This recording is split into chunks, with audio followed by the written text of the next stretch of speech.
Welcome to Titan's Maxum Elite Gun Maintenance video series. Here, you'll learn how to replace the Maxum Elite air tube and check valve. You'll want to perform this procedure if you notice paint in the clear tube or a loss of fluid flow.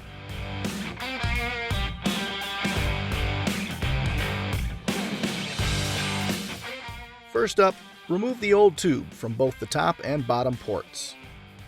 Next, remove the black cap at the top port of the gun head.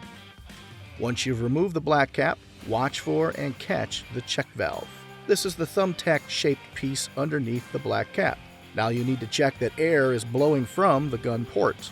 With your turbine running, press the gun trigger to the first stage and verify. If air is not blowing from the check valve port, clean it and retest for airflow. You will also need to verify that the bottom port into the cover for the tube is clean. If there is buildup, make sure to clean it out before moving forward. At this point, you're ready to install the new check valve into the gun head. Remember to install the valve with the tip going into the gun and then thread the black cap back on. This should be finger tight. Lastly, install the tube onto the cover port and the gun head port. Thank you for watching this maintenance video for the Titan Maxum Elite gun. If you have any questions, please refer to your user manual or contact Titan's technical service team.